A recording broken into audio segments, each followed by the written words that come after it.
Benjamin Cruard, on va parler d'une enquête que vous avez menée sur un nouveau sport qui vient d'être légalisé en France, c'est le MMA. Un sport de... Pardon, non là c'est pas les petits câlins. On passe à autre chose, sans transition. Un sport de combat dont les compétitions étaient auparavant interdites chez nous. Alors, de quoi on parle concrètement et est-ce que c'est vraiment dangereux, Benjamin? Ah bah, si vous tapez MMA sur YouTube, vous allez voir ce que vous allez voir en termes de câlins, c'est assez, assez corsé. C'est vrai que vous allez voir des combattants qui se frappent même au sol, des KO assez violents, dans des cages. C'est vrai que le MMA traîne cette image de sport ultra violent où presque tous les coups seraient permis. Mais alors, c'est des vrais coups qu'ils se donnent. Ah oui, ce sont des vrais coups, c'est pas du catch. Hein. Donc avec Marine Truchot et Julie Janus, on est allé dans une salle en région parisienne pour constater comment ça se pratiquait vraiment au quotidien avec des amateurs en France. On a eu le droit, nos filles ont eu le droit à un cours particulier. Et il y a du niveau comme vous pouvez le voir. Alors MMA, qu'est-ce que ça veut dire? Mixed Art Martials, ça veut dire que c'est un mélange de différents arts martiaux, la boxe. Donc on voit Julie et Marine, nos collègues. Elles ont tout donné. Mais vous non par contre. Vous, mais en fait ça s'apprend assez facilement. Moi j'ai mal au genou. Les filles, c'est pas sympa ça. Un reporter pas sur le terrain. C'est juste pour casser les clichés de genre comme ça. Ah bah c'est bien. Bon, ouais. Alors, sport où tout est permis ou pas? On a posé la question. Il y a des règles quand même.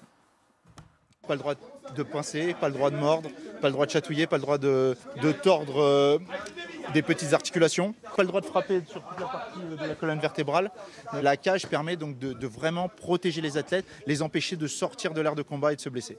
Quand on ne connaît pas, on peut imaginer qu'il n'y a aucune règle, mais en réalité, c'est un sport qui est très très encadré. Et d'ailleurs, d'après lui, il n'y a pas plus de blessures pour les pratiquants de MMA que de boxe anglaise. C'est ce qu'il nous a dit en tout cas. Bon, est-ce qu'il y a beaucoup de Français qui pratiquent ce sport?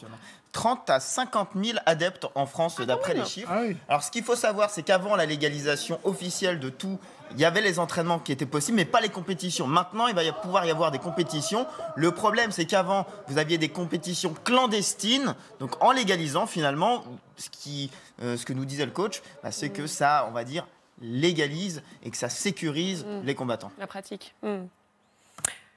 Ça va permettre de former des enseignants qui auront les compétences pour pouvoir encadrer des populations de tous les âges. Qu'il n'y ait plus cette notion de clandestinité et que ce soit vraiment un sport comme tous les autres. La reconnaissance va permettre donc de professionnaliser les athlètes grâce à des primes plus élevées et également des soutiens financiers de la part des instances fédérales.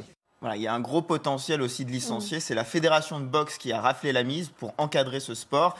Et on devrait avoir les premiers combats officiels d'ici la fin de l'année en France. Mais alors si c'est légal, ça veut dire que les enfants aussi peuvent s'y mettre? C'est vraiment pour tout le monde?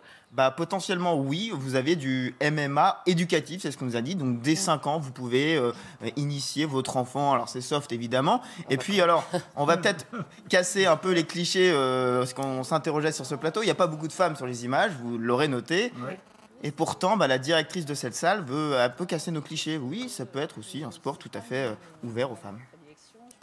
Il y a une vraie place pour les femmes parce qu'effectivement, c'est un sport qui vous permettrait aussi de savoir vous défendre en toute occasion. On a récemment fait un stage où il y avait des filles.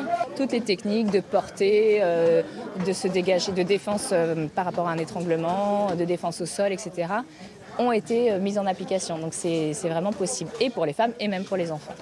Voilà, donc mesdames, à vous de jouer. Hein. Ça vous tente, Hélène? C'était Julie? Mais non, mais c'était moi, vous l'avez pas vu, c'était moi de dos, là, tac, tac, tac. Mais on vous a reconnu. Mais oui. Hein, on reconnaît le style. Je maîtrise. Non, mais c'est bien pour ce qu'elle explique, c'est la directrice de cette salle, c'est que pour que les femmes puissent se défendre, et c'est vrai que... Mais oui. Il faut vous inscrire, Hélène. Malheureusement, l'activité, malheureusement, c'est ça. Voilà, allez, vous restez avec nous dans un instant. On parlera...